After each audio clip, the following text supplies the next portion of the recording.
In the remote and dense forest of Ravenwood, there was a chilling tale of a family that had been spreading terror for generations. The locals were all too familiar with the gruesome deeds that they had committed, and the stories were whispered from one generation to the next as a warning to stay away from the woods. One fateful night, a group of 5 brave friends decided to investigate the legend, armed with only their flashlights and a thirst for adventure. They had heard the rumors about the family and wanted to see if there was any truth to them. As they trekked deeper into the forest, the atmosphere grew more ominous. The trees towered over them, casting long, twisted shadows in the dim light, and the wind howled like a chorus of ghosts. Suddenly, the group stumbled upon an old, dilapidated cabin. The doors and windows were boarded up with rotting wood, and there was an eerie silence that hung in the air. Despite their fear, the group cautiously set foot inside the cabin. The flashlight beams twisted and turned, casting eerie shadows on the walls.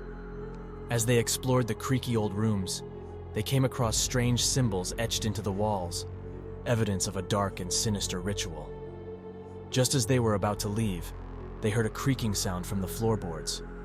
A trapdoor in the corner of the room swung open, revealing a dark, musty staircase leading downward. The friends hesitated, but their curiosity got the better of them. They descended the staircase, their flashlights barely illuminating the way. As they reached the bottom, they found themselves in a dimly lit room, surrounded by rusted chains and torture devices.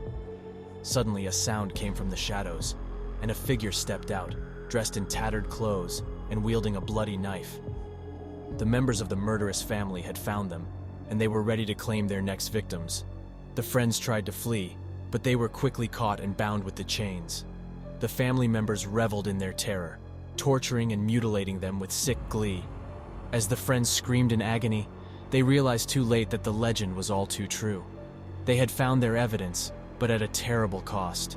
And as the family continued their gruesome work, they knew that no one would ever find them in the depths of Ravenwood Forest, lost in the darkness and the horror.